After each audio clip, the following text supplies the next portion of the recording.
the importance of Yeshua seeding the conquering of the fear of death into his disciples is in the knowledge that there is a point in time coming when he is going to ascend. And when he ascends, he's not taking his disciples with him. He is leaving them here to complete the work which he started.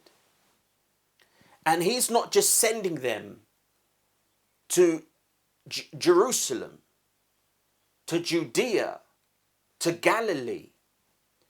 He's sending them to Samaria.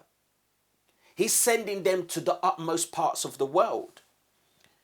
Now, when these disciples go to Samaria and to the uttermost parts of the world, they are going into different cultures that have other languages.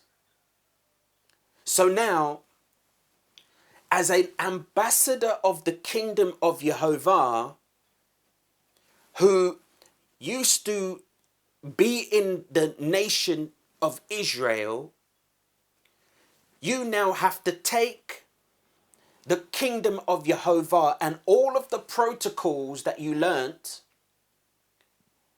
and be an ambassador of the kingdom of Jehovah outside of Israel. Now, Israel, to some degree, had at least an understanding of the pillars pertaining to the oracles of Jehovah. They were familiar with Sabbath. They were familiar with the Sabbaths, the feasts. They were familiar with clean and unclean. And yet they were still children of the devil.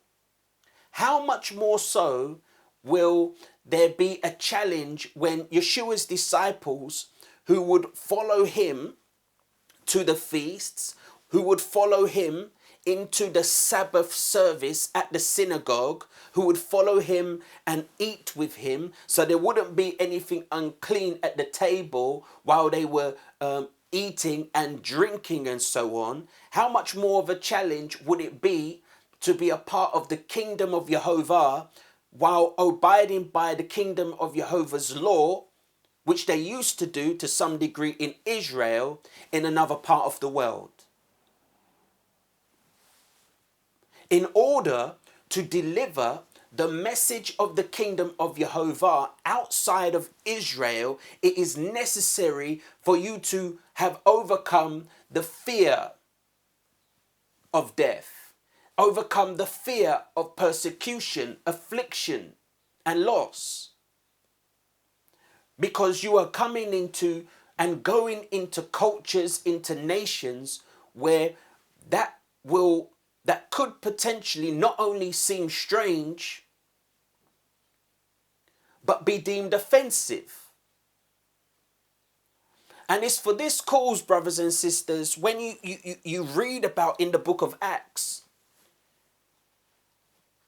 how Paul is, because of the glory that's manifested through him, they act as though he is a god. They try and commit sacrifice unto him. And when he stops them bowing and worshipping and trying to sacrifice unto him, because they get stirred up by the Jews, they actually stone him. They try and kill him.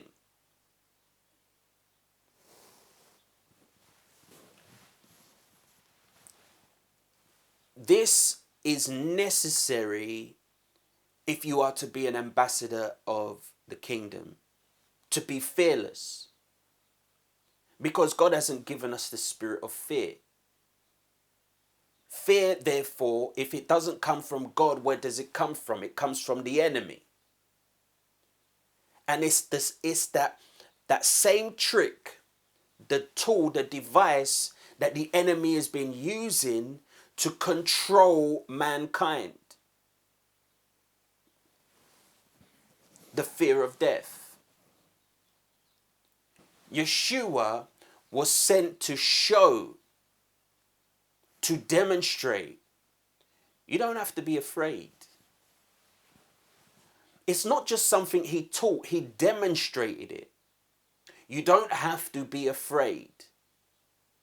This is what's going to happen to me, but I will rise again in your own seeing, so that they could have the confidence to preach, to minister the gospel of the kingdom.